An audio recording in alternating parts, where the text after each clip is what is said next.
Téléspectateurs de Mandé TV, bonjour ou bonsoir. Bienvenue sur votre plateau Entretien Brut, le plateau qui fait un décryptage de l'actualité nationale, internationale, régionale. Et vous le savez très bien, nous avons un invité avec nous et toujours avec mon chroniqueur fidèle. L'invité qu'on a pour le décryptage aujourd'hui, téléspectateurs de Mandé TV, il s'agit de Monsieur Mohamed Adelaï El Kali. Il est sociologue, spécialiste des questions sociales et sécuritaires du Sahel. Monsieur Mohamed, bonjour. Bonjour madame. Vous allez bien? Très très bien, très ravi d'être là, d'être à votre compagnie, ce plateau chaleureux. Est-ce que vous me permettez que j'annonce que vous êtes aussi nouveau membre dans le comité de pilotage pour la paix et la réconciliation nationale? Bien sûr. En tout cas, on compte sur vous. Merci et on va faire ce décryptage avec vous. Entre-temps, mais pourquoi entre-temps même d'ailleurs, il s'agit de Moussa Oulin Traoré, journaliste et correspondant de Médias Guinée. Moussa, bonjour. Oui, bonjour Fadima, bonjour à la diaspora dans son ensemble. Un bonjour particulier à l'endroit du président burkinabé, Ibrahim Traoré, qui a accordé une très grande interview. Bon, je crois maintenant que c'est lui le porte-parole des 3 chefs d'État, puisqu'il sait parler la langue de Molière. Et même si Bandjougou ne sait pas parler, parce que depuis qu'il est à la tête de notre pays, on n'a pas vu d'avoir une interview avec quelconque journaliste. Donc je pense que s'il a fui le micro ou bien il ne peut pas parler, je ne sais pas. Donc bravo à Ibrahim Traoré pour ce grand oral, donc que moi je qualifie ainsi. Et juste, il a lancé une phrase qui a emporté le président Thomas Sankara. Donc, le raisonnement qu'il pensait. Donc, j'ai écouté le président, j'ai analysé ce qu'il a dit. Et je sais que c'est un président quand même qui est à la hauteur et qui a le souci aussi de Burkina Faso si on lui laisse le temps de travailler. Mais entre-temps aussi, à part le bonjour, je vais faire une petite introduction. Féliciter Mandé TV. Féliciter l'ensemble de l'équipe qui est là. C'est une équipe compétitive, donc composée des jeunes et des femmes. Et franchement, pour le prix que Mandé TV a remporté à l'hôtel Radisson Collection, donc c'était très bien, et ça c'est le résultat d'un long labeur. Donc ça montre réellement que ça travaille ici, et ça montre aussi le leadership maintenant que vous faites ici. Maintenant, vous ne ménagez aucun effort pour maintenant le rayonnement de médias à l'échelle nationale, voire à l'international. Merci beaucoup Moussa. Et moi aussi, je pense que je l'ai déjà fait, mais de manière officielle comme ça devant la télé. Ça va être l'occasion de remercier l'ensemble du personnel de Mandé TV qui se sont impliqués, mais vraiment jour et nuit, pour pouvoir donner une image à ce média-là et pouvoir traiter les sujets de manière inclusive et faire intervenir toute catégorie de personnes dans le traitement de nos sujets. Voilà. Sans plus tarder, nous allons aller à nos dossiers. Le premier dossier qui fait l'actualité actuellement, il s'agit du retrait des pays de l'AES, le Mali, le Burkina, le Niger, de la CEDEAO à travers un communiqué conjoint en date du 28 janvier 2024. Sociologue, homme de terrain, votre avis? Alors, bonjour à Moussa et bonjour à tous les téléspectateurs. Et félicitations et bravo à Mandé TV, c'est un prix mérité. Et si les citoyens devraient voter, je sais que c'est toujours Mandé TV qui devrait encore remporter ce prix. C'est une décision qui est une décision très lourde. Mais je réponds à ceux qui sont en train de jeter la pierre en disant que c'est une décision à la hâte et irréfléchie. Je dirais que non, c'est une décision mûrement réfléchie par les 3 grandes autorités de transition au Burkina Faso, au Niger et au Mali. Une décision mûrement réfléchie par des grands experts sur la thématique. Mais je pense que aussi, on pouvait le faire sans faire le retrait aussi. Il y a aussi ce schéma. Qu'en tant qu'analyste, si j'étais consulté, peut-être, j'allais j'allais faire cette proposition, mais je pense que ce n'est pas mauvais aussi. Ce retrait, il y a des avantages, il y a des inconvénients. Mais je pense que ces 3 pays vont peser lourd. Nous sommes plus de 80 millions d'habitants, ces 3 pays. Et donc, c'est déjà des avantages sur le plan humain, la main-d'œuvre, le capital humain. Mais la première question qu'on devrait se poser pour chercher à comprendre, c'est quelles sont les causes. C'est très important. Le divorce entre un homme et une femme, si vous voulez bien, il y a toujours une cause. Et ces causes sont nombreuses. Quand nous regardons l'organisation sous-régionale qui est la CEDEAO, elle ne répondait plus en réalité aux attentes et aux besoins de leurs populations respectives. Ça, c'est une première cause. La seconde cause, c'est l'inefficacité même et la pertinence des politiques et initiatives de la CEDEAO vis-à-vis des changements de régime, vis-à-vis des coups d'État. Directement, toujours, c'est des sanctions, Alors que ces sanctions, directement, au lieu que ça vise les acteurs, c'est-à-dire les autorités, ça vise les populations. Donc, vraiment, ces décisions ne reflétaient pas la population. C'est pourquoi les habitants des pays de l'Afrique de l'Ouest attendaient, comme on appelle toujours, cette CEDEAO des peuples, mais on n'a jamais vu cette CEDEAO des peuples. C'est pourquoi cette décision de divorce est purement saluée par nous. L'une des premières, les preuves de toutes ces causes-là, est que lorsqu'il y a aujourd'hui un décalage, disons, inexplicable entre, c'est-à-dire les objectifs de l'organisation et les réalités socio-politiques et économiques. Il y a un grand décalage. Nous le savons, nous le voyons tous.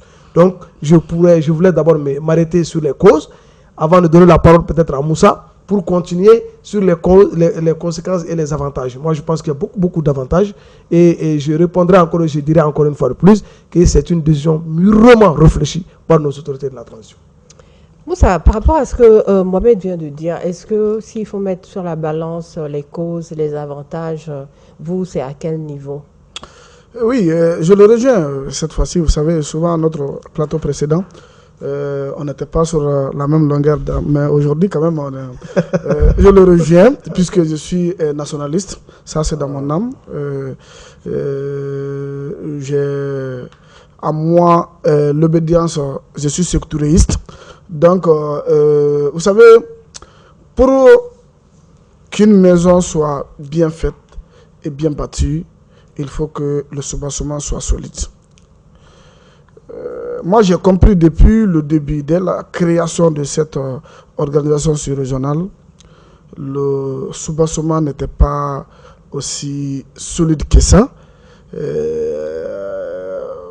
À lire entre les lignes, cette organisation sur-régionale a été créée en 1975. À l'époque, il y avait des personnes qui étaient contre, comment dirais-je, qui étaient farouchement contre l'impérialisme, comme le président Ahmed Sékou Touré, et comme le président Thomas Sankara et autres. Mais il y avait encore d'autres chefs d'État qui étaient à la solde de l'impérialiste. Donc maintenant, la fusion de ces nationalistes et de ces capitalistes déguisés, et tout ça là. Donc si vous créez une organisation, donc tout ça là, il y aura des infiltrations.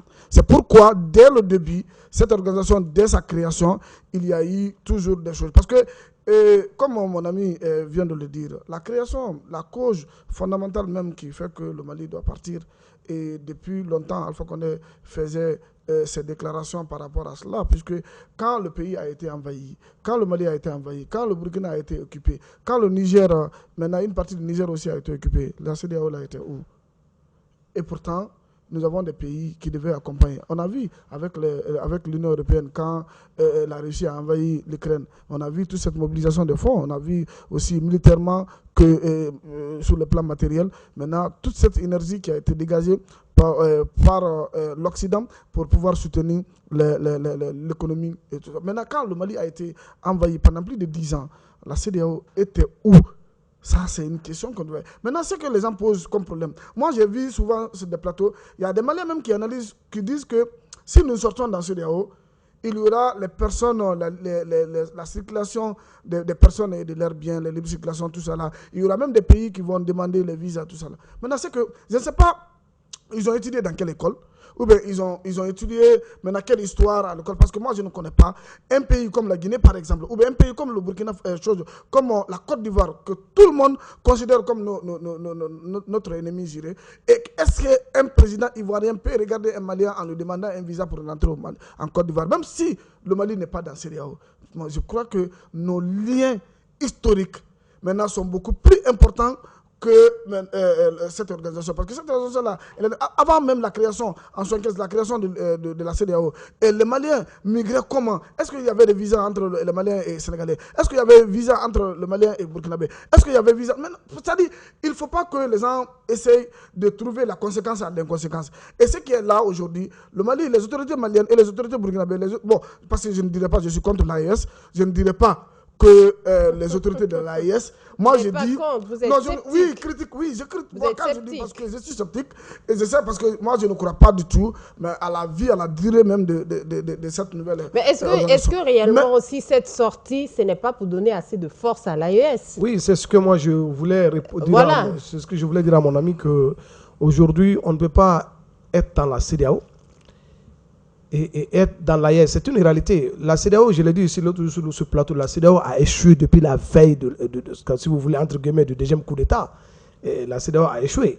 La CEDEAO a échoué, donc il faut vraiment réinventer la CEDEAO. Réinventer la CEDEAO aujourd'hui, c'était quoi? C'est de se retirer de la CEDEAO et donner plus de puissance à ces trois États. Et ces trois États sont forts et puissants sur le plan humain. Nous sommes, je l'ai dit, je le répète, nous sommes plus de 80 millions de personnes. Donc nous pouvons compter sur nous-mêmes. Vous savez bien que ces trois pays ont des ambitions à créer des usines. Dans la CEDEAO, il y a des techniques et des mécanismes qui nous empêchaient de créer des usines, qui nous empêchaient de développer notre industrie à 100%. Donc aujourd'hui, nous sommes capables, à travers, c'est-à-dire notre sortie et retrait de la CEDEAO, de créer nos propres usines, de développer, d'aider nos industriels à se développer et créer des usines, c'est-à-dire entre ces trois pays, afin que les jeunes puissent travailler, les femmes puissent travailler également. Donc c'est une grande opportunité, moi, à mon avis. L'un des premiers avantages, c'est la souveraineté économique. Pourquoi la souveraineté économique? Parce qu'il y aura une souveraineté, une autonomie économique commerciale qui est très important. Il y aura aussi la flexibilité pour négocier des accords bilatéraux, parce qu'aujourd'hui, nous allons négocier avec la Côte d'Ivoire comme nous voulons. Nous allons négocier avec le Sénégal, nous allons négocier avec la Mauritanie, nous allons négocier avec la Guinée-Conakry comme nous voulons, sans aucune pression ni de la CEDEAO ni de qui que ce soit. Également, il y aura la liberté de fixer les politiques commerciales indépendantes. Ce pays-là, imaginez-vous, quand le Mali a cette liberté-là, où est-ce que vous allez placer le Mali dans 2 ans, dans 3 ans? Vous allez voir ici que nous allons se développer. Comme on appelle, la CEDEAO était un frein contre nous. Également, parmi toujours les avantages, il y a la possibilité de se concentrer sur des politiques internes sans contraintes régionales. Parce qu'avec la CEDEAO, il y avait toujours des contraintes régionales. Et donc aujourd'hui, nous avons cette liberté. Et le budget national aussi, comme dit le ministre des Finances, il y aura vraiment une liberté totale au budget national. Fadima, lorsque la stupidité est considéré comme un acte de patriotisme, il est très dangereux d'être intelligent dans ce pays. Ça, je vous le dis. Vous savez, bon. on ne peut pas, comment dirais-je, sortir de la CEDEAO, je suis d'accord. Oui. Sortir de la CEDEAO, je suis d'accord. Mais essayer d'inventer certaines choses que le Mali était empêché de faire. Vous savez, mais la Guinée était dans CEDEAO. Mais la Guinée n'a jamais été empêchée d'avoir des partenaires. Vous savez, notre problème, c'est notre manière d'accéder à notre indépendance. C'est ça le problème, ce n'est pas la CEDEAO maintenant qui a freiné le développement du Mali. Et ce n'est pas être aussi dans l'AES que le Mali aura dans 10 ans, ou bien le Mali sera un havre de paix, ou bien un paradis dans 10 ans, parce que nous sommes membres maintenant. Maintenant, tout ça là, tout ce que nous voulons, c'est avoir la dignité. Et nous pouvons être dignes. Il y a des pays aujourd'hui dans la CEDEAO, les 15 États membres de la CEDEAO, il y a des pays qui n'avaient rien à voir avec, qui étaient libres de choisir leurs partenaires et qui étaient libres de faire. Parce que notre problème, c'était nos intellectuels qui nous dirigeaient. Mais si on a aujourd'hui des jeunes militaires maintenant qui sont là, qui décident de prendre le destin du pays en main, mais on ne peut pas substituer maintenant notre tard à notre intégration à la CEDEAO. Là, quand même, je m'inscris en faux. Donc, ça, c'est une stupidité maintenant que moi, je ne cautionne pas. C'est-à-dire, aujourd'hui, je sais, moi, je suis pour Je suis pour que nous quittions dans la CEDEAO, je suis d'accord. Mais nous ne disons pas que parce que nous sommes dans l'AES. L'AES, d'abord, c'est une organisation de circonstances. J'ai toujours dit ici. C'est une organisation de circonstances. La CEDEAO n'a jamais été une organisation de circonstances. Mais bien vrai que la CEDEAO a failli à ses prérogatives. Au lieu d'être la CEDEAO du peuple, ça a été maintenant la CEDEAO des syndicats des chefs d'État. Je suis d'accord. Et j'ai un regard critique là-dessus. Mais aujourd'hui, nous ne pouvons pas quitter dans la CEDEAO. Vous savez, dans la CEDEAO, au sein de cette organisation, au sein même en Afrique de l'Ouest, il y a beaucoup d'autres organisations maintenant sous-régionales qui n'ont rien à voir avec la CEDEAO. Par exemple, si vous prenez par exemple l'Union Mano Riva, qui compose la Guinée, la Côte d'Ivoire et le Libéria. Maintenant, parce que c'est une organisation maintenant qui est née maintenant pour protéger un fleuve qui traverse les 4 pays. Et c'est une organisation aujourd'hui qui se porte très bien. Si vous prenez l'UMVS aussi c'est une organisation dans le Mali et le Sénégal et la Guinée. Donc maintenant si vous regardez toutes ces organisations, ce sont des organisations aussi de développement. Mais on ne peut pas dire, moi je considère maintenant l'AES comme ce genre d'organisation de développement. Mais qu'on ne nous dise pas, qu'on ne nous mente pas en nous disant que cette organisation AES est un facteur ou bien sera un facteur de développement. Je m'inscris en faux. Il n'y aura jamais un facteur de développement. Et le Mali, maintenant, c'est maintenant que le Malien a pris connaissance. Parce que quand si vous regardez, si vous analysez très bien, maintenant cette situation de Mahatma Gandhi, on dit qu'il disait que lorsqu'une personne reconnaît qu'il est contraire à sa logique d'homme, d'obéir, aucune force tyrannique ne peut la servir. Mais, je vais dire à mon ami, là, pour terminer, l'épée de la résistance passive n'a pas besoin de fourreau. Maintenant, aujourd'hui, on est en train de faire une résistance, mais on peut accepter la souffrance si la cause est noble. Mais il faut que l'État nous donne la noblesse maintenant de la cause. Maintenant, en ne disant pas que la CEDEAO, pendant que le Mali était dans la CEDEAO ou l'AES était dans la CEDEAO, on nous a empêché maintenant de faire le choix des partenaires ou bien de construire des usines ou bien de faire ceci, cela. Ça, ce sont des prétextes politico-politiciens, donc que moi, je ne cautionne pas, Fadima. D'accord. Par rapport à est-ce que, parce que beaucoup de citoyens se posent des questions, hein. La sortie de la CEDEAO, qu'est-ce qui va se passer? On aura des visas, surtout la libre circulation des personnes et des biens. Et on sait que nous, les pays comme étant le Mali et tout, on vit beaucoup de commerce, hein. Même si il faudrait évidemment développer tout ce qui est agriculture, industrie et tout ça. L'impact de cette sortie-là, pour ces citoyens qui craignent, qu'est-ce qu'on pourra leur dire? Moi, ce que je dis, j'ai répété dans mon introduction que c'est une décision mûrement réfléchie. Et vous allez voir dans les jours à venir qu'il y aura des propositions, des voies et moyens qui seront proposés, c'est-à-dire des alternatives à la CEDEAO qui sont plus pertinentes que la CEDEAO, les propositions de la CEDEAO. Aujourd'hui, bien avant la création de la CEDEAO, il a dit dans son introduction, nous sommes des anciens peuples, que ce soit la Côte d'Ivoire, que ce soit le Libéria et autres. Le Mali est un pays de migrants, en fait, en général. Les Maliens voyagent beaucoup.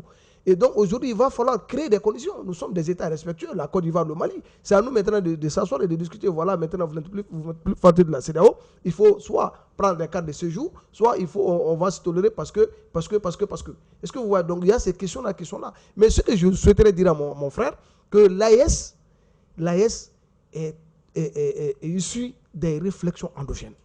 L'AES comporte des solutions endogènes pour résoudre la situation de l'Afrique et du Sahel. Aujourd'hui, nous voulons, les 3 pays vont se focaliser sur l'AES pour se développer. C'est ce que moi je comprends, c'est ce que je vois et je pense que c'est une très bonne vision. Et vous allez voir dans les jours à venir, il y aura toujours, c'est-à-dire quand nous allons construire une école au Burkina Faso, on va créer des dispensaires au Mali. Quand on va créer un terrain de football au Niger, on va créer, comme on appelle, mais sauf si des centres. Mais Mohamed, ce sont des illusions. On ne nous vend pas des illusions. Vous savez, tout ce que moi j'ai horreur, c'est d'entendre des illusions par-ci par-là. Vous savez, l'AES, acceptez avec moi, l'AES est une organisation de circonstances. Non, moi, c'est ce que je ne crois pas. Toutes les organisations sont des organisations de circonstances. Mais Mohamed aussi, oui. La question qu'on doit se poser, c'est pas qu'on reste sceptique, hein, oui, concernant l'AES. On y croit. Et on veut y croire pour faire avancer les politiques, pour faire avancer le pays, pour avoir une économie forte, un développement et tout qui est là. Mais il se trouve que Et là, ça a été démontré avec l'entretien qui a été eu avec Ibrahim, le capitaine Ibrahim du Burkina Faso. C'est que on a pratiquement les mêmes économies. Oui. On fait pratiquement les mêmes choses dans les mêmes secteurs. Qui va aller vers l'autre? C'est ça. À un moment donné, est-ce qu'il ne faudrait pas vraiment dégager cette réflexion et la poser et la partager avec les citoyens? L'handicap que je peux dire par rapport à l'AES aujourd'hui, c'est que pour l'instant, on est face à beaucoup de théories. On a des théories, oui, on va faire ci, oui, on va faire ça. C'est vraiment très encore idéalisé, mais posé sur le papier et la pratique. C'est la pratique de l'AES. C'est vrai que les gens parlent de la monnaie. La monnaie, on sait très bien, ce n'est pas un truc qui se crée du jour au lendemain comme ça. Même si on veut couper les liens avec l'Occident, avec l'ancienne colonie qui est la France, comment tout cela va se matérialiser? C'est la grande question. C'est-à-dire, vous savez, madame, ce que moi je souhaiterais dire aux gens, au peuple malien, de comprendre que en réalité, ce n'est pas être pro ou anti-transition. Non, je ne parle pas de ça. C'est-à-dire, aujourd'hui, ces gens-là ont sacrifié leur vie. Les autorités de la transition pouvaient rester dans la logique CEDEAO, France-Afrique, et sauver leur famille, sauver leur vie, avoir des milliards.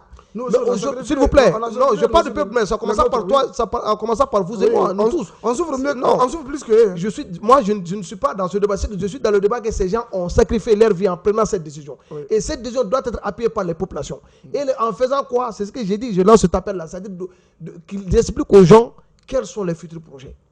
C'est ça. On dit aux gens, c'est le devoir et le rôle du gouvernement, des trois gouvernements, de dire au peuple nigérien, burkinabé et malien, voilà nos futurs projets, voilà ce que nous pouvons faire, des alternatives à la CEDEAO. Et j'en suis sûr et certain qu'il y a des alternatives crédibles, comme on appelle, qui pourront apporter beaucoup de bénéfices au peuple, que de rester à la CEDEAO. Aujourd'hui, nous sommes décidés, le chemin est très long, mais ça commence, on ne peut pas aujourd'hui quitter la CEDEAO, créer la monnaie le lendemain, non. Mais on va y réfléchir, la Mauritanie a réfléchi à quitter la CEDEAO, à créer sa propre monnaie. La Mauritanie a des soucis aujourd'hui, mais ça va aussi.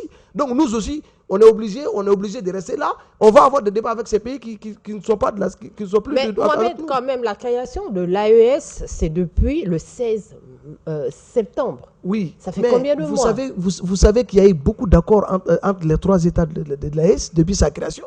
Il y a eu l'accord militaire. Et pas d'accord, mais comme on appelle des patrouilles mixtes.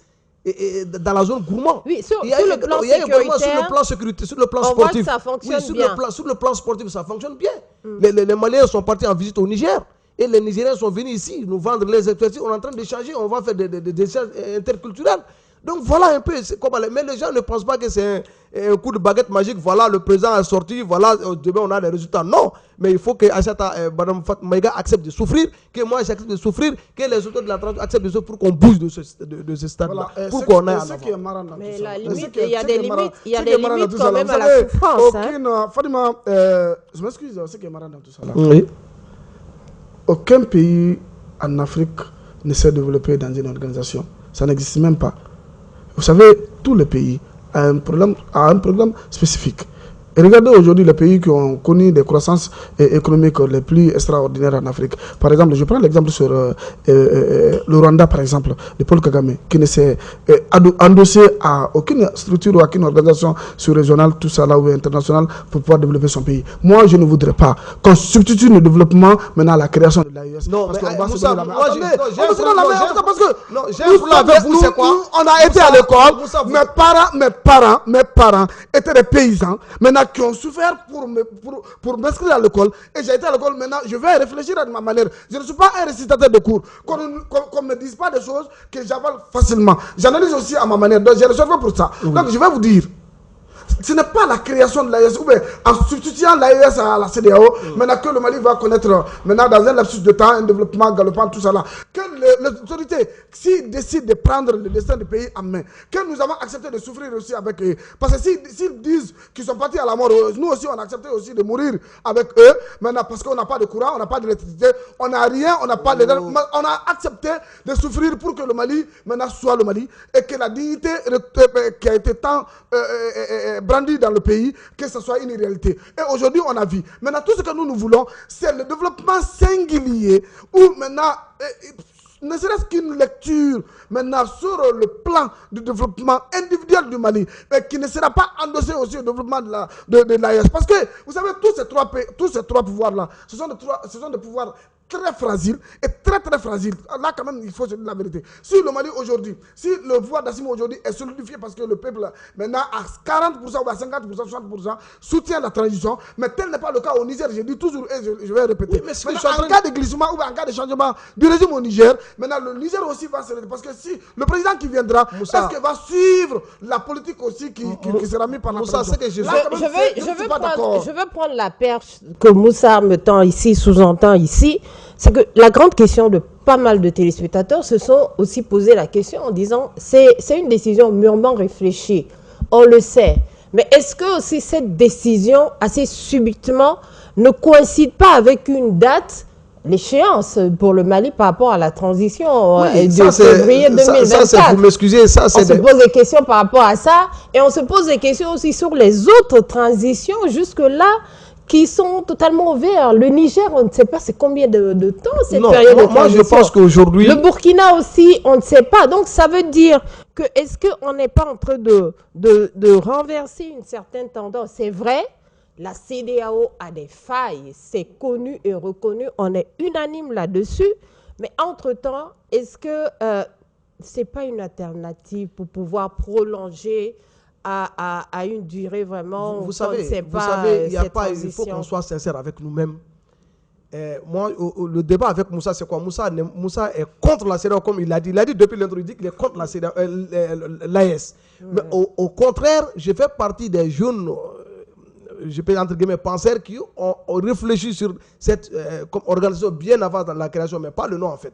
Mais ce que je souhaiterais vous dire, Moussa, aujourd'hui, ces trois pays ont les mêmes réalités politiques, sociales et sécuritaires. C'est pourquoi l'AES, c'est en ce sens qu'il faut mettre dans cette balance-là. En ce moment, vous allez comprendre que l'AES est une grande opportunité pour ces trois pays de se développer, d'aller en avant et de retirer l'air. Mais s'il vous plaît. Plus efficace que les mois. Non, les mois, c'est une autre chose. L'AES n'est pas uniquement politique. L'AES est aussi sécuritaire. Mais ce que je voulais vous dire, on n'a jamais dit aux gens aussi au Mali que la fin de la transition c'est en 2024. On n'a jamais dit au Mali. Il ne faut pas que les gens changent les textes. Hein. Il y a un texte pour la transition. Et on a toujours dit qu'on travaille selon le calendrier. Et à chaque fois qu'il y a des obstacles, on essaie de recaler jusqu'à ce que le Mali soit redressé. Quand le Mali est redressé, il y aura des élections.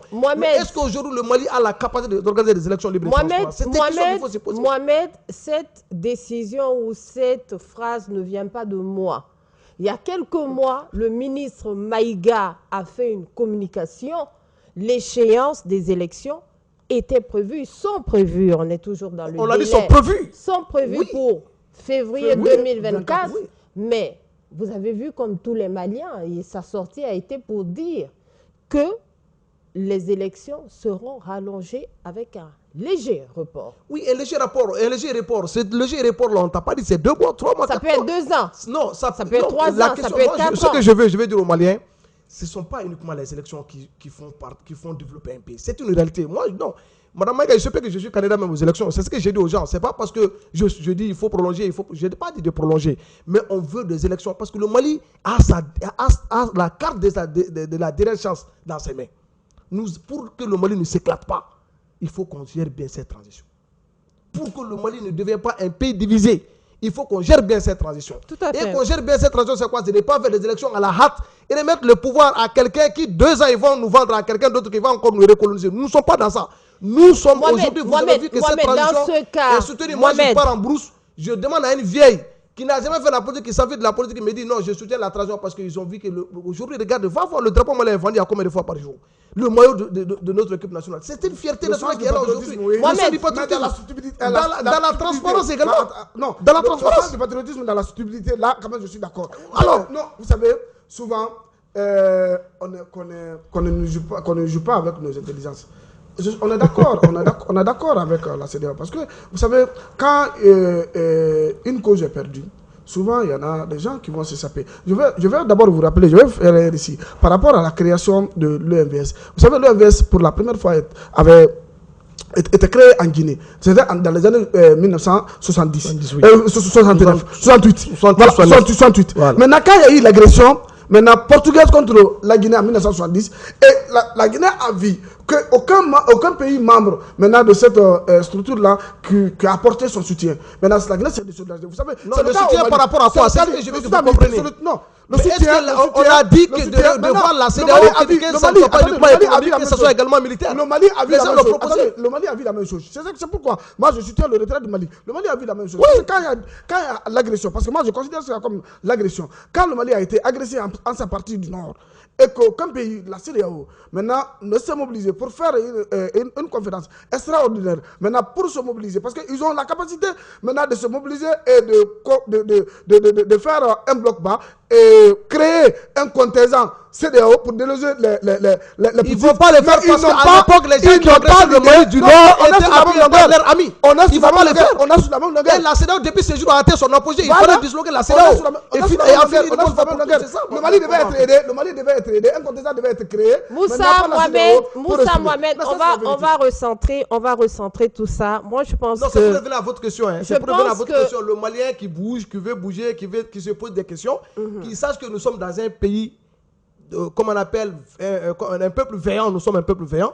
Nous allons discuter avec tous les pays qui demandent des visas, c'est naturel.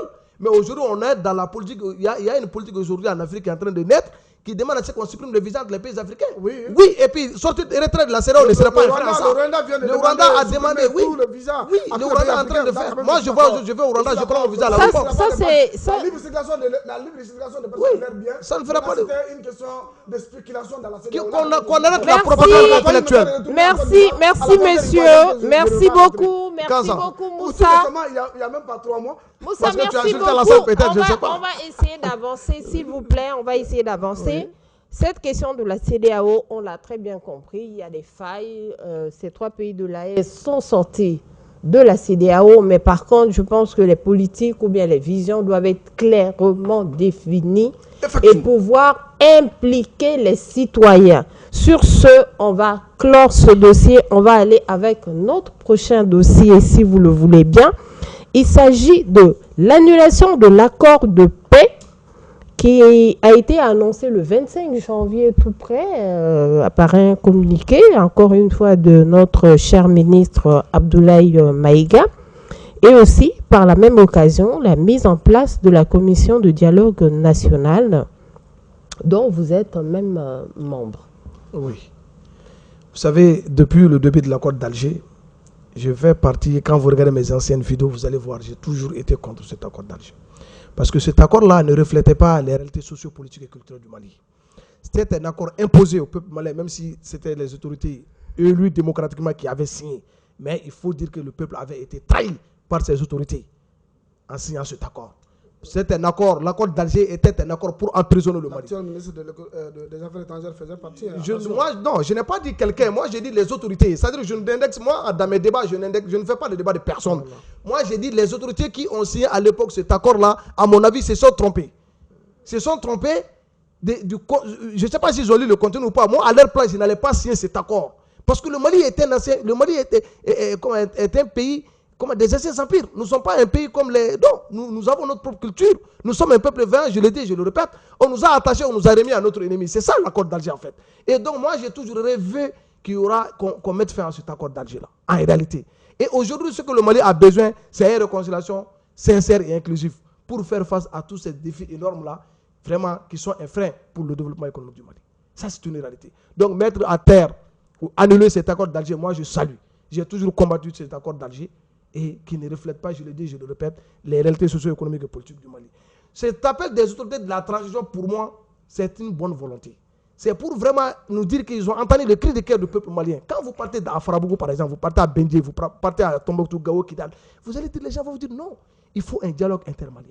Il faut que les filles du Mali se parlent sincèrement. Il faut que le peuple là parle au Dogon, le Dogon parle au Arabe, l'Arabe parle au Miaga. Il faut qu'on se pardonne de façon éternelle.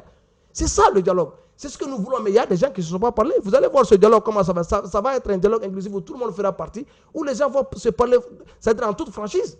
Le dialogue, à mon avis, est une recommandation divine. C'est ce que les gens ne comprennent pas à ce temps. Madame Maïga, je veux que les gens comprennent que le dialogue, un peuple qui ne dialogue pas est un peuple ignorant. Un peuple qui ne dialogue pas est un peuple rempli d'hommes mais sans esprit. C'est pourquoi, regardez, celui qui a marqué l'histoire de l'humanité, qui est le prophète Mohammed sallallahu alayhi wa sallam, Allah lui a recommandé, il dit, Mohammed, Consulte-les dans vos décisions. D'accord, merci beaucoup Moussa. Important. Par rapport à la commission surtout, hein, parce que l'accord, on a compris, c'est vraiment plus la peine de vraiment spéculer là-dessus. Elle a été annulée, on sait pourquoi, on a les raisons. Le ministre l'a annoncé en disant qu'elle n'était pratiquement pas applicable. Hein. En plus, les belligérants qui étaient en face ne voulaient vraiment pas aller dans le bon sens dernièrement avec le fameux communiqué qui a été fait par notre ministre de la Réconciliation nationale. Par rapport à la commission, aujourd'hui, c'est là vraiment le fond de la chose. Oui, vous savez, on en a suffisamment parlé, comme vous l'avez si bien dit, par rapport à cet accord. Donc, je vais pas revenir là-dessus, mais par rapport à la commission, on a lu la déclaration du président de la transition, maintenant, qui avait annoncé d'abord, qui avait prédit la création de cette commission de dialogue. Donc, je suis même très soulagé que mon ami fait partie de cette commission. Donc, c'est très important. Merci et beaucoup. il va apporter donc peut-être ce qu'il peut pour ce pays. C'est très bon aussi de faire partie aussi de l'histoire de son pays. Maintenant, ce que moi je voudrais dire, vous savez, aujourd'hui, si on décide de remplacer, comment dirais-je, l'accord là à ce dialogue, donc je suis d'accord. Maintenant, quel modèle de dialogue que le Mali? Parce que vous savez, vous ne pouvez pas insulter quelqu'un, après maintenant vous lui dites de venir. Mais le Mali a très bien choisi le moment, donc pour essayer d'avoir le rapport de force, afin d'imposer maintenant cette commission. Et il y a peut-être dans un passé récent, il y a trois ans avant aujourd'hui, le Malien ne pensait pas, les autorités même eux ne pensaient pas, n'osaient même pas dire que l'accord d'Alger est ceci, cela. Mais aujourd'hui, parce qu'on sait qu'on a Adiolok dans nos poches, et on a maintenant Kidal avec nous, on a maintenant Tissalit avec nous, maintenant on a une vision claire sur maintenant le nord du Mali, et on a un rapport de force qui nous est favorable. Donc obligatoirement, on va essayer maintenant de nous désengager. C'est comme si quelqu'un qui veut se marier, maintenant que toute chose que la femme va te dire de faire cela, quand je serai chez toi, je vais étudier, quand je serai chez toi, moi je ne vais pas cuisiner, et tu vas tout accepter jusqu'à ce que ta femme soit chez toi. Donc une fois qu'elle est chez toi, bah, tu vas dire écoute-moi. Ça c'est FDG, ça c'est FDG. C'est une trahison, c'est une sorte de trahison, mais ce n'est pas un mensonge. Vous savez ce que le Malien a fait, parce qu'à l'époque, il faut se soumettre pour ne pas qu'il y ait l'implosion. Ça, c'est ce que j'ai compris. Mais moi, quand même, je déplore que, comme mon ami a dit, les intellectuels qui avaient participé maintenant à la rédaction de cet accord-là, à l'époque-là, moi, je les en veux parce qu'ils ont signé quelque chose là qui n'honorait pas le Mali. Mais aujourd'hui, si on a maintenant ces mêmes intellectuels-là qui ont réfléchi, qui ont compris réellement que ce que nous avons fait avant, ça, c'était pas bon. Maintenant, il faut quand même du dialogue à la manière. Mais il faut écouter, cette commission-là a été créée suite maintenant au bruit entre le Mali et nos partenaires. Ça, quand même, il faut se dire la vérité. Là, Madame Maïga, je voulais ajouter un point ici, s'il vous plaît, avec votre permission. Oui. Moi, je pense qu'aujourd'hui, les partenaires du Mali ne doivent pas se tromper de la piste d'atterrissage. Ils doivent dûment et de façon intéressante, c'est-à-dire écouter le peuple malien et les autorités étrangères. Ils doivent s'approprier de l'agenda du Mali. Nous, ce dialogue-là, ça sera un dialogue direct intermalien qui va être basé sur des propositions endogènes qui sortiront avec des solutions endogènes. Mais avec qui? Donc, tout soutien, s'il vous plaît, avec tous les fils du Mali, on a dit avec dialogue direct intermalien. Celui qui pense, non, tout le monde est malien. Celui qui pense qu'il n'est pas malien, il n'est pas malien. Sinon, je pense que nous sommes tous maliens. Quand on a dit intermalien là, tout le monde est invité. Donc, ceux qui pensent qu'ils ne sont pas maliens, ils ne sont pas maliens. C'est à l'heure de juger leur nationalité. Sinon, on pense que tout le monde est malien. On a dit dialogue direct intermalien. Mais la question que la préoccupation que j'ai aujourd'hui, c'est quoi? C'est-à-dire aujourd'hui, tout soutien qui vient de l'international, qui vient de la part de la communauté internationale, doit être un appui pour la réussite de ce dialogue-là. Le lendemain du Mali dépend de la réussite de ce dialogue. Je pense c'est pourquoi nous devons honorer. Avant qu'on puisse penser même à l'international, on va régler nos linges sales. C'est ça même, c'est ce que je voudrais dire. Je pense, à mon avis, est-ce que tous les mouvements je pense que est-ce que tous les mouvements rebelles, est-ce que tous les mouvements rebelles ou les cette séparatistes idée sont d'accord d'appui. avec maintenant cette façon de vous faire? savez, Madame Maïga, s'il vous plaît, vous savez, Madame Maïga, tout le monde ne sera pas d'accord. Je ne serais pas d'accord avec vous parce qu'on sait très bien que l'appui se fait sous certaines conditions. Non, si je dis l'appui, nous on n'a pas. Non, le Mali a besoin de tous ses partenaires. C'est pas appui parce que nous sommes des mendiants, on va. Non. Pour ce dialogue-là. Non, pour ce dialogue, si je dis l'appui. Pour ce dialogue-là, quand même, Mohamed, je pense que ça doit être purement à 100% malien. malien avec les moyens maliens. Non, le Mali fait partie des Nations Unies. Le Mali n'est pas sorti des Nations Unies. Donc, à chaque fois, il y a des dialogues. Les gens vont prendre part. Nos partenaires vont prendre part. Mais vous ne pouvez pas appeler quelqu'un dans une salle de dialogue. S'il vous plaît. Et qu'il y a baïonnette maintenant derrière. Après, maintenant, on vous dit d'accepter. Moussa, il faut se dire la vérité. On ne peut pas dire librement lesquels les gens acceptent, les rebelles acceptent ou les séparatistes acceptent de venir librement. Mais ce n'est pas avec un coup de machette ou quoi. Est-ce que tu as vu des coups de machette, Moussa? Mais on a dit dialogue direct intervalle. Non, on vous est à l'œil. On vous est à l'œil. Moi, on serait là-bas. Parce que ce n'est pas une salle remplie de militaires.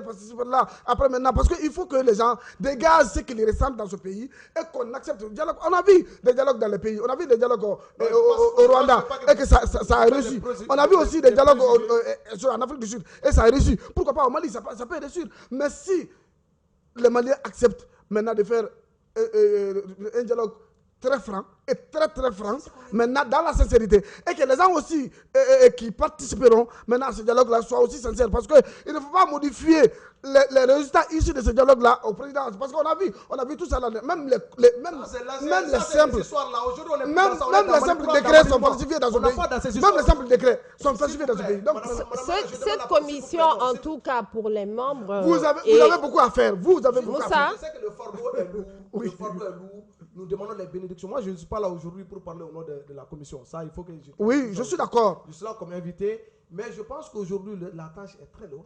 Et la responsabilité est très lourde. Nous avons besoin des bénédictions de tout un chacun. Mais ce que les gens doivent comprendre. Pas de bénédiction, d'implication de tout un chacun. Des conseils, non, aussi des bénédictions. On a toujours béni dans ce pays-là. La bénédiction n'apporte rien dans ce pays maintenant là. On va voir dans le concret. Ce que je veux maintenant que les gens comprennent, c'est-à-dire quand on dit malien, je pense que tout le monde est malien. Aujourd'hui, nous savons dans la tête et dans l'esprit que le Mali, la Kidal fait partie du Mali. Oui. Mais ceux qui pensent que Kidal était un État, toujours armé, vouloir discuter avec nos États armés, moi je pense que ce n'est pas la bonne solution. C'est une profession personnelle, cela n'engage que moi. Ceux qui sont Maliens, qui pensent que nous sommes tous des Maliens, qui veulent participer au dialogue, désarmez-vous, venez, vous êtes des Maliens. Mais on ne veut pas faire des dialogues avec des gens vraiment armés. Il faut que les gens comprennent. Là, je suis d'accord. Dialogue, Moussa. Oui. Si vous voulez nous amener sur ce terrain, moi je ne suis pas d'accord. C'est que les gens doivent comprendre que le Mali est un ancien pays ou un ancien peuple de dialogue. C'est notre tradition, le dialogue est dans notre tradition et j'ai foi à ce dialogue-là. Je pense que ça va être une réussite. Ça va être une réussite quand vraiment des journalistes comme Moussa essaient de comprendre la logique, essaient de voir la sincérité des autres de la transition. Ces gens pouvaient ne pas faire de dialogue. Ils pouvaient rester au pouvoir avec les armes ici, faire 10 ans, 40 ans, mais ils ont le pouvoir. Non, Moussa, c'est une réalité. Quand les gens sont sincères avec le peuple, ils ont dit nous voulons bouger le Mali, nous voulons faire bouger le Mali. Patienter par rapport aux élections, patienter par rapport à ceci, patienter par rapport à cela. Nous allons régler certaines choses. Cela ne va rien produire nos prises des armes. On a pris les armes pour prendre le pouvoir, c'est pour sauver le pays. Et si ce dialogue est une étape pour sauver ce pays, il faut donner une chance à ce dialogue-là. Pour honorer c'est-à-dire la mémoire de nos ancêtres. Le Mali est un pays de paix.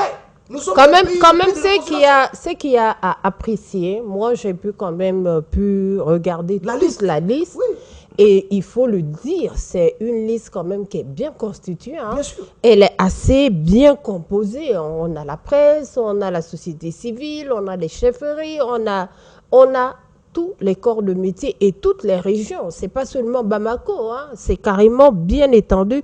Je pense que si il pose bien la stratégie, l'approche, l'inclusivité des populations, on peut avoir des résultats assez. Moi, je pense que déjà, vous n'avez pas à vous inquiéter par rapport à ça. Pourquoi? Parce qu'on a le président même de cette commission qui est l'ancien ministre, Monsieur Issoufou Maïga. Je pense que c'est un homme qui connaît ce pays. C'est un homme qui connaît les traditions et les cultures de ce pays. Et je pense qu'il est bien guidé, il a les mots, il a les éléments de langage, il a la stratégie pour vraiment donner une réussite à cette commission et à ce travail, à ce dialogue. Je pense bien. D'accord. Donc on verra tout ça. Prions Dieu que ce soit inclusif. Et que, parce que vous savez, notre inquiétude dans ce pays, ça vient de très loin. Vous avez énuméré beaucoup de choses. Moi, j'accepte. Mais vous savez pourquoi il y a manque de confiance entre le peuple et les dirigeants dans ce pays, parce qu'on nous a trop menti et on nous a fait rêver. Vous savez, un pays qui vit dans l'espérance. Non, ce n'est pas la transition. Ça, assez rapidement, ce n'est pas la transition que j'indexe. Je parle des autorités que nous gouvernent depuis la nuit des temps. Donc nous vivons toujours dans l'espérance et nous allons continuer à espérer toujours que ça va aller. Maintenant que nous donnons, vous avez notre bénédiction et la commission pour que maintenant ce dialogue soit une réalité et que le Mali, maintenant que les Maliens puissent se regarder en face et se dire la vérité et que maintenant le dialogue se termine par maintenant un dénouement heureux. C'est sur ces mots-là qu'on va clore ce dossier sur la commission qu'on attend beaucoup. Voilà, dans les semaines à venir, on verra bien comment ces travaux pourront se mettre en place et surtout entendre les Maliens dialoguer entre eux. Notre prochain dossier, vraiment, c'est un dossier qui avait fait beaucoup de communication avant cette mise en place. Il s'agit des États généraux de l'éducation. Depuis mars 2023, il y a eu des annonces sur l'État généraux de l'éducation. En septembre aussi 2023, on a beaucoup évoqué cela. Le président de la transition, Assimi Goïta, avait déjà annoncé ces travaux qui devaient se faire très prochainement. Et ces travaux ont eu lieu plus précisément entre le 16 et le 19 janvier 2024. Alors, les recommandations sont plus d'une centaine de recommandations, mais est-ce que ces États généraux, il y a eu un travail qui a permis ou qui permettrait vraiment d'assainir ou de renforcer le système éducatif malien? Vous savez, quand j'ai appris, j'essaie de réfléchir là-dessus, d'abord, mon inquiétude a été le temps donné pour le travail. Parce que, vous savez, l'éducation, c'est la colonne vertébrale d'une société. Et on ne doit jamais bâcler tout ce qui concerne l'éducation, tout ce qui concerne la prise en charge intellectuelle des enfants, des jeunes. Il faut donner un temps très large à ça. Ce n'est pas qu'on sabote, on adhère, on fait des bénédictions, on accompagne, on fait des propositions toujours par rapport à comme on appelle à ces états généraux de l'éducation. Mais moi, je pense que le temps a été trop minime. On pouvait élargir un peu, donner le temps. Et on pouvait également le faire de commune en commune pour connaître la réalité éducative de toutes les localités du Mali. Mais j'ai vu, il y a plus d'une centaine de recommandations, mais parmi lesquelles moi j'ai énuméré 3, c'est-à-dire le renforcement du personnel enseignant. C'est vrai, il y a des localités où vraiment on a besoin de personnel enseignant. C'est très important. Moi, je pense que ça, c'est une recommandation qui est à saluer. Il y a la seconde recommandation, c'est le changement du système éducatif. Les pays voisins de la Mauritanie, depuis longtemps, sont dans le système LMD. Il faut changer le système éducatif. Et puis aussi, il faut moderniser l'école malienne. Il faut moderniser. Mais le troisième point, c'est la création de filières innovantes. Cette création de filières innovantes va demander un budget conséquent. Qui parle d'innovation, parle de budget conséquent. Mais ce que je déplore dans ce pays, vous savez c'est quoi par rapport à l'éducation? C'est le système éducatif à 2 vitesses. Vous m'excusez de le dire. L'école des pauvres et l'école des riches. Les gens, vraiment, n'ont pas le même programme, mais on a tendance à un peu marginaliser l'école publique. Et alors que c'est là où on doit mettre le paquet, pour vraiment permettre à la majorité de la population d'avoir la connaissance. Et chacun d'entre nous court pour envoyer son enfant à l'école privée, mais oui, mais il faut qu'on arrête avec cette école à 2 vitesses. Ce n'est pas du tout bon pour le futur d'une nation. C'est ce que j'avais à dire par rapport aux états généraux de l'éducation. D'accord, merci beaucoup, M. Mohamed. Moussa? Vous savez, Fadima, le changement le plus difficile, c'est le changement de mentalité. C'est le changement qui est le plus difficile. L'état général, j'ai parcouru, j'ai vu, mais je n'ai rien vu de bon. Rien vu de bon, rien vu de nouveau. De nouveau, tout a été, c'est une spéculation totale, puisque ça a été toujours fait dans ce pays. On a apporté beaucoup de choses. Vous savez, moi, je m'en vais lire d'abord ce que mon ami vient de dire. Je vais répondre uniquement, je vais essayer d'apporter maintenant un éclaircissement par rapport à cela, le système éducatif au Mali. Mais d'abord, on a des personnes maintenant qui sont au département de l'éducation, qui sont des scientifiques et qui connaissent bien ce pays, mais jusqu'à présent, qui nous maintiennent dans un programme éducatif qui n'est même pas malien. Ça, il faut se dire la vérité. Notre programme d'histoire, ce n'est pas un programme pour le Mali. Notre programme de géographie, moi-même, je m'en vais beaucoup en 8e année, en 9e année pour avoir apprendre rien que réciter Amérique, réciter Brésil. Moi, je m'en vais. Ce n'est pas quand tu demandes un Brésilien qui ne connaît même pas le Mali, si ce n'est pas des footballeurs ou si ce n'est pas le président de la République. Donc, il faut revoir, je suis d'accord. Mais on a toujours des bonnes réponses. Et on a toujours des bonnes propositions, mais l'applicabilité reste toujours défaut dans ce pays.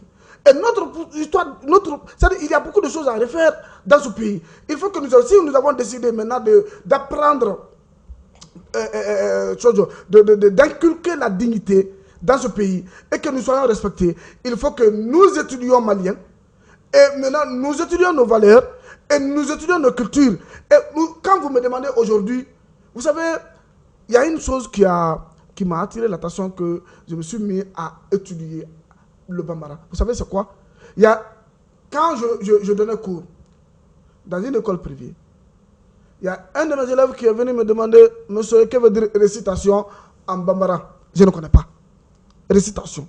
Quand je dis Drusili, ça c'est en arabe. Je dis non, je suis en train de perdre maintenant en pleine vitesse. Je ne connais pas dans ma propre langue. Maintenant, si vous me demandez en français, je vais vous dire d'abord la récitation vient de quel mot? En latin jusqu'à maintenant, récitation aujourd'hui. Je connais. Mais et pourtant, Victor Hugo dit que la personne la plus perdue, c'est la personne qui a perdu sa langue et sa culture. Mais si nous voulons changer beaucoup de choses, il faut que nous revoyions nos systèmes éducatifs comme on a fait. Mais ça, que cela ne soit pas sur le papier, que cela ne soit pas aussi sur maintenant un état, comment dire, des états généraux, maintenant, dans lesquels on mange beaucoup d'argent, parce qu'il y a un budget qui est alloué à ça, maintenant, parce qu'il ne faut pas que ça soit maintenant budget, tu vois, ces états généraux, chaque fois, et puis maintenant le résultat c'est zéro. Donc il faut se dire la vérité dans ce pays, que si nous décidons, Assimi décide maintenant que tout change dans ce pays, que nous décidons maintenant que nous cultivons malien et mangeons malien, que nous étudions aussi malien et réfléchissons malien. Donc ça, c'est quand même des apports, des critiques que moi je peux dire, mais que cela ne soit pas maintenant des vains slogans, mais que ce soit maintenant pour une correction pérenne, que le Mali retrouve une éducation. Parce qu'on a vu aussi dans les autres pays, et le Rwanda a imposé le Kivu rwandais. Aujourd'hui, c'est étudié, c'est enseigné avec côté des Anglais. Et on a vu aussi le Zulu est enseigné aujourd'hui très bien même en Afrique du Sud. Et on a vu aussi le Swahili est bien enseigné et que les gens assimilent très bien en Afrique australe. Donc, mais ici, c'est nous, on peut aussi expérimenter et que cela aussi peut porter fruit. D'accord. À la suite des recommandations, évidemment, ça a été souligné, hein, comme Moussa le dit, il ne faudrait pas que ça se limite juste dans le papier, il faut que ce soit au-delà, que ce soit pratiqué. Et même dans les recommandations, il a été aussi demandé à ce que les enseignants puissent pouvoir introduire dans leur CV, par exemple, la maîtrise des langues de signes. Tout cela, c'est quand même gros. Mais entre-temps, il y a un phénomène dont on avait parlé, c'est notamment le phénomène des écoles privées. Il y a des écoles, des lycées privés au Mali. L'enquête même, il faudrait qu'on reprenne ce dossier-là. Le capitalisme éducatif. Le capitalisme éducatif, pour prendre les mots de Moussa, il faut vraiment trouver des vraies solutions à ce fléau-là, à ce remède-là. L'État doit maîtriser et s'accaparer de son système éducatif. Vous savez, le système, moi j'ai eu la chance de travailler au Carré Rosé, Ouest et Centrafricain de recherche d'éducation. J'ai étudié le système éducatif africain en Mauritanie à travers le voyage dans certains pays pour voir comment les choses fonctionnent. Vous savez, Moussa, sérieusement, cette question d'école privée, l'État, c'est l'affaire de l'État, c'est l'affaire aussi des populations. Parce que c'est nous qui envoyons nos enfants dans ces écoles-là. Mais aujourd'hui, l'État doit être en mesure de connaître le nombre des écoles. Qui a le droit, qui a cette capacité d'ouvrir les écoles? Moi, on a vu à l'époque, même des gens qui vendaient, vous m'excusez, entre guillemets, des charbons au marché et des pâtes d'arachide, ont ouvert des écoles privées. C'est que non. Moi, je pense qu'aujourd'hui, il faut donner des baromètres, il faut donner des critères. Qui a droit à ouvrir des écoles privées? Les écoles privées doivent être dans tel contexte. Est-ce que ces écoles privées doivent se conformer au système éducatif de l'État? Ce sont des questionnements. Je pense que pendant ces états généraux, il y a eu ces questionnements. Mais moi, pour répondre à la question de Moussa, je pense qu'aujourd'hui, le président de la transition, le colonel Assimi Goïta, a été clair avec les Maliens. Tout ce qu'on va faire, qu'on va mettre de l'argent dedans, il y a des résolutions, ces résolutions seront appliquées. Ce que je sais, par exemple, concernant les états généraux de la jeunesse, dont j'étais expert junior dedans, on a fait, devant nous tous, il a fait un discours, il a demandé l'application tout de suite de ces résolutions pour les jeunes. Donc aujourd'hui, je pense que même pour le système éducatif, ça sera appliqué. Il y aura plus quelque chose qu'on va, comme vous venez de dire, manger l'argent budgétivore et puis encore fermer les papiers. Non, il y aura des applications, il y aura des commissions de suivi pour vraiment voir qu'est-ce qui a marché, qu'est-ce qui n'a pas marché, qu'est-ce qu'il faut faire. Parce qu'aujourd'hui, on peut faire des résolutions, mais dans 2 ans, ça ne marche pas. On va avoir d'autres réalités. Donc, au comité de suivi maintenant de pouvoir changer cette donne-là. Est-ce que vous pensez que, moi, c'est la question que je me suis posée, je me suis dit, les recommandations sont quand même énormes. Plus d'une centaine de recommandations. Oui, il faut ça. Le Mali a perdu, le Mali a perdu sa, le Mali a perdu sa virginité éducative depuis 91. Moussa, c'est pas la quantité en tant que telle, c'est l'application d'un certain nombre. Oui, on peut mettre 2000, 3000, 4000. Maïga, par rapport à ça, il y a quelque chose que les gens doivent comprendre. Quand on fait des recommandations, il y a des recommandations qui sont à court terme, à considération immédiate, tout de suite, à court terme, à long terme. Donc je pense qu'il y aura aussi une commission qui va aussi retravailler sur ces recommandations à la fois à court terme et à long terme. Et pour donner un accord en fait que vraiment ces recommandations... Vous savez, sur ce sujet de Fadima, moi j'ai toujours dit, j'ai toujours évoqué sur le plateau ici, notre problème, notre malheur, ce sont des bac plus 11, bac plus 12 dans ce pays. Ça, il faut se dire la vérité. Ceux qui ont étudié, ceux qui ont des bagages intellectuels... Ça, vous n'allez pas vous faire que des amis en ce moment. Oui, je suis d'accord, j'assume. Et ceux qui exhibent le diplôme obtenu à la France comme un trophée. Là, quand même, ce sont des personnes... Voilà, maintenant, oui, même si je suis d'accord, même si je vais à OMCA, là, quand même, je dis les bac plus 11. Parce qu'ils nous ont... On les a considérés comme des intellectuels. Vous savez, c'est nous ici, celui qui sait lire, est considéré toujours comme un intellectuel. Et pourtant, un intellectuel, c'est celui qui a le savoir. Donc maintenant, ici, avec la création des écoles privées, vous savez, ce n'est pas... Les écoles privées, là, ne sont pas créées comme ça. C'est en complicité avec certaines personnes aussi qui travaillent avec le département de l'éducation. Je ne suis pas en train d'indexer ou de diffamer les éducateurs, parce que c'est eux qui donnent les permis de construction, et c'est de la création, parce que pour pouvoir créer une école, à moins que ce soit une école fictive, mais pour pouvoir créer une école, mais ça c'est tout un papier, tout un panoplie de papier, on va vous demander maintenant pour pouvoir créer tout ça là. Mais aujourd'hui, on se rend compte que même les femmes d'affaires ou les hommes d'affaires qui ont l'argent, maintenant qui ne savent même pas qu'est-ce que l'école, maintenant peuvent créer avec la complicité des directeurs maintenant qui sont au chômage, ou bien qu'on a renvoyé. Souvent, si vous prenez par exemple à la retraite, oui, à la retraite, vous avez vu, les écoles privées sont gérées toujours par les directeurs ou par quand même des personnes maintenant qui étaient dans l'éducation, qui connaissent beaucoup maintenant dans l'éducation, mais qui sont à la retraite aujourd'hui. Les écoles privées aujourd'hui sont gérées. Mais nous, on est obligés. Si vous envoyez vos enfants dans les écoles publiques, parce qu'on a fait des conditions, c'est comme si c'est que l'Occident a fait chez nous ici. Donc on a créé des moyens dans le pays pour appauvrir le pays, et vous êtes obligé maintenant de vous migrer pour aller maintenant vers pour chercher comment dirais-je Eldorado dans leur pays. Mais c'est ce qu'on a créé ici dans le système éducatif dans ce pays, parce qu'on est obligé, nous qui avons eu la chance. Moi je n'ai jamais étudié dans une école privée, jamais. Je n'ai jamais eu la chance parce que mes parents n'avaient pas l'argent pour pouvoir m'inscrire dans une école privée. J'ai toujours fait une école publique. Donc mes enfants sont dans les écoles privées parce que c'est cette condition-là qui a été créée, et il faut le faire. C'est obligatoirement. Aujourd'hui, on doit remercier les autorités de la transition qui ont ouvert le dossier des écoles privées. Ils sont en train de... mais on ne peut pas lutter contre les écoles privées tant qu'on ne construit pas aussi les écoles publiques. Attention, c'est ça. Ils sont en train de travailler là-dessus, mais on donne le temps à la justice de faire son travail, on donne le temps aux enquêteurs et aux gens qui sont en train de faire le travail. Donc c'est déjà à nous maintenant d'appuyer l'État, les autorités de la transition dans cette politique aussi. Parce qu'on ne peut pas dire voilà c'est faux, tant qu'on ne voit pas la vraie version. Il faut qu'on sache quels sont les normes des écoles privées, dans quelles conditions elles ont été créées. Des écoles privées qui n'ont pas de papiers, les fermer. Et s'il faut des sanctions, il faut des sanctions. Non, on ne peut pas fermer. L'ancienne ministre avait vraiment pris ce dossier à cœur. Hein. On avait même vu à l'approche des examens des établissements qui n'étaient même pas autorisés à recevoir des candidats à leur sein. Ça avait fait grand bruit. En tout cas, ces états généraux, les travaux ont été faits, les recommandations, on attend à voir des résultats concrets, mais vraiment des vrais résultats. Si on veut aller vers ce changement du Mali, un État refondé, le Mali refondé avec vraiment des principes et des valeurs. C'est ces États généraux qui vont sûrement aider à refonder le Malien. Ce dossier, il est mis de côté parce que je pense que c'est un sujet qui va évidemment revenir.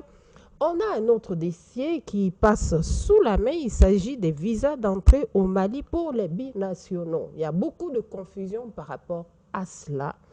La diaspora se sent très inquiétée, n'arrive pas à comprendre. Je pense qu'il y a quand même un petit manque de communication. Peut-être qu'avec les semaines à venir, ça va pouvoir être géré. Sinon, on a eu cette scène, malheureusement, au niveau de l'aéroport Bamako-Senou, où une centaine de binationaux qui sont arrivés sur le territoire malien ont dû rebousser chemin parce qu'ils n'étaient pas à mesure de prouver réellement ou bien n'avaient pas les documents nécessaires pour pouvoir entrer sur le territoire malien. Mais à la suite de cela, le ministre en charge de ce département a éclairci les choses en disant que tous Maliens doivent tout simplement avoir leur passeport. Vous avez pu suivre un petit peu cela? Je suis le dossier parce que ça nous concerne aussi, il faut que les gens comprennent. Okay. Ça concerne tous les Maliens parce que chacun a un membre de la famille hors du Mali, donc ça concerne tous les Maliens. Mais je pense qu'aujourd'hui, en réalité, il n'y a pas une autorité au Mali depuis l'indépendance jusqu'à nos jours qui accorde plus d'importance aux Maliens de la diaspora que cette transition. Ça, c'est une vérité qu'il faut le dire.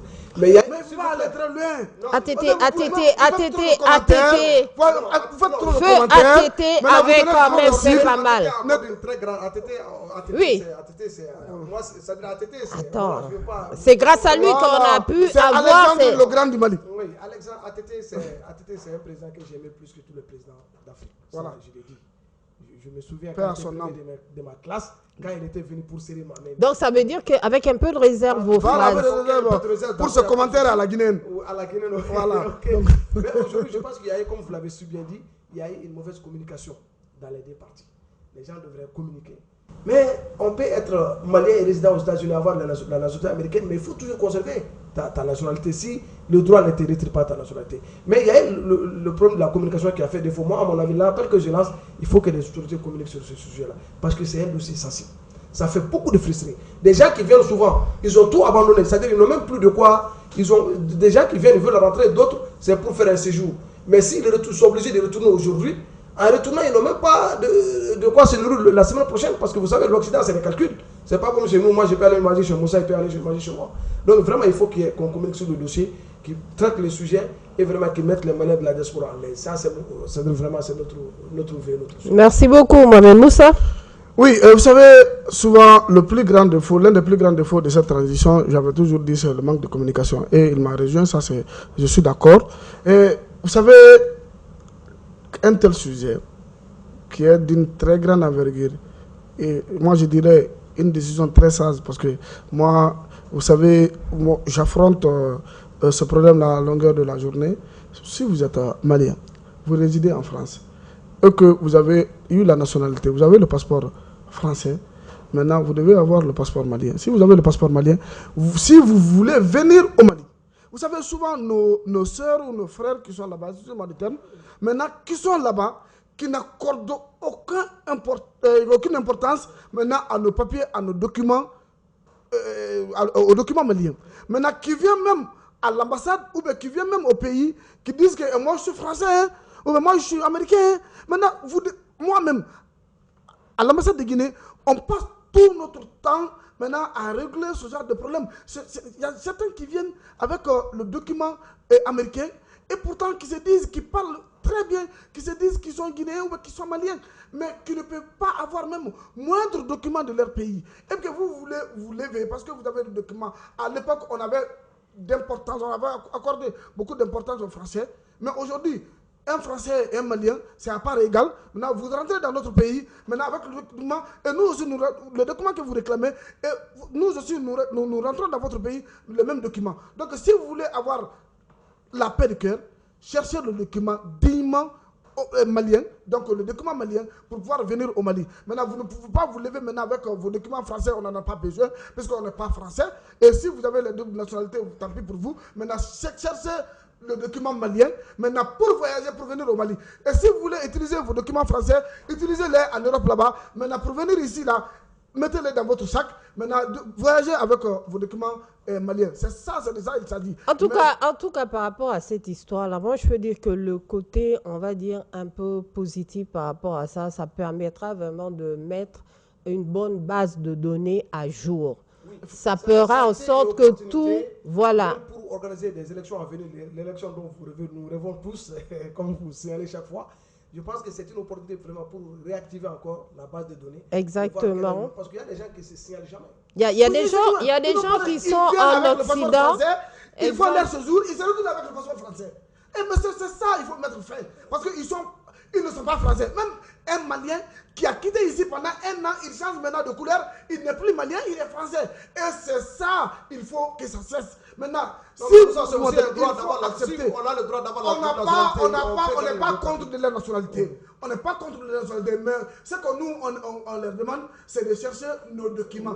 Ils sont maliens pour nous. Je pense que le communiqué si c'est pour vous, ils sont français, mais pour nous, ils sont maliens. Juste ce qui a été un petit peu l'handicap, et ça on l'a dit ici sur le plateau, c'est la communication qui a manqué. Moi, je pense que nos gouvernants, le ministre en charge de la question aurait dû vraiment faire une communication au préalable. C'est vrai qu'il y a une frange de la population qui se rend dans nos ambassades, nos consulats, mais il ne faut pas aussi oublier qu'il y a cette frange de population de la diaspora qui ne sont pas lettrés. Oui, mais aussi, qui ne sont pas lettrés et qui sont même hors du système. Oui, c'est boulot, maison, dodo. Quand il a son papier, il met en poche, mais il n'a pas ça. Donc, les autorités qui sont sur place en Europe doivent trouver la stratégie, la parade pour pouvoir approcher cette population-là. Vous venez de soulever encore un autre débat. Parce qu'en réalité, ce n'est pas le Mali seulement. Presque la majorité des consulats des pays africains, que ce soit dans d'autres pays africains ou en Europe ou aux États-Unis, tu vas dans le consulat pour pouvoir avoir juste un papier, c'est des tracasseries, des va-et-vient. C'est trop. Oui, parce que vous n'êtes pas à jour, c'est ça? Oui, non, même souvent c'est des tracasseries. Pour ça, on a vu quand même ce problème d'écart de Nina. À un moment donné, on avait eu un problème. Nina a été sur cette question, ils ont eu une solution par rapport à ça. Nina a été une arnaque pour le Mali. Je pense qu'aujourd'hui, on doit travailler sur cette question de binationalité. Quand on a la nationalité d'un autre pays, on doit tout faire pour garder l'enseignement. Parce que c'est ça, parce que le monde aujourd'hui est trop géopolitique.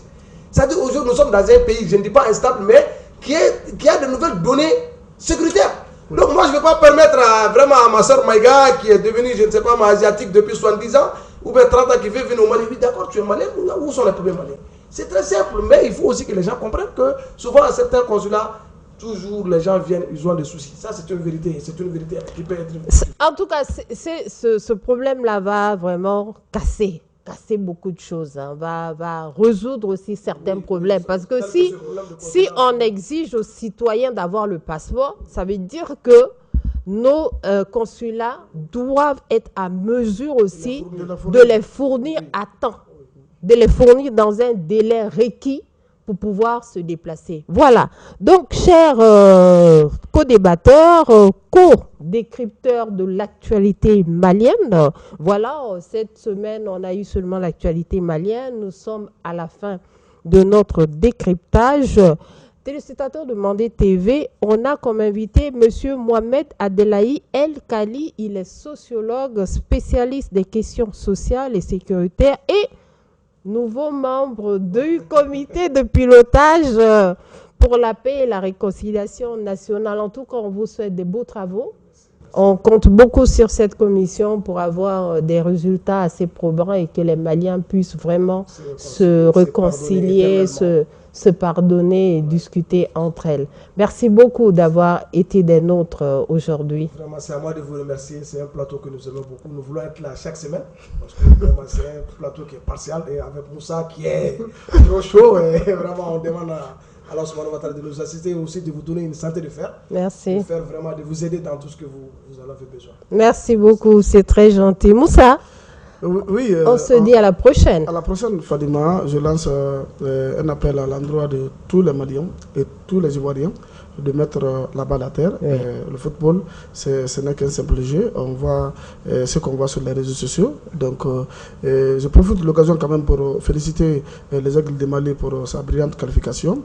Donc, que peut-être le Dieu de football aussi nous accorde la victoire face à la Côte d'Ivoire et que les Ivoiriens aussi acceptent la défaite parce que moi aussi, j'ai consulté mes roches. Donc, je sais que le Mali va gagner. Moussa, moi je pense que ça fait des semaines que je le dis. Je le dis, la coupe est pour le Mali.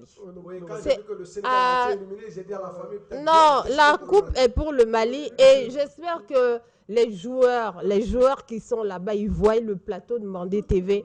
On aimerait bien que cette coupe-là puisse être posée ici seulement sur la table de Mandé TV. Inch'Allah, Inch'Allah. En tout cas, moi, j'y crois. Hein. Moi, je sais que la coupe, elle est malienne. Hein. Franchement. Voilà. Une très bonne équipe et un très bon milieu. Vous savez, on va dévorer maintenant la Côte d'Ivoire. Vous savez que le Mali d'aujourd'hui, le Mali de 2024 et le Mali des autorités de la transition sont guidés par aussi aujourd'hui une puissance vraiment qui est surnaturelle également. Hein. Je pense que la coupe peut être malienne. Elle est malienne en tout cas pour moi et c'est clair. Téléspectateurs de Mandé TV, nous sommes à la fin de notre entretien brut qui a été toujours brut comme d'habitude et j'espère que vous avez pris beaucoup de plaisir à le regarder. Restez toujours sur les ondes de Mandé TV, allez-y sur nos pages YouTube, Facebook, Mandé TV, Reflet du Mali. Vous pouvez visionner toutes nos émissions, revoir à volonté tout ce qui se fait sur ce plateau. Et aussi, merci à la régie qui a assuré cet enregistrement. On se dit à la prochaine.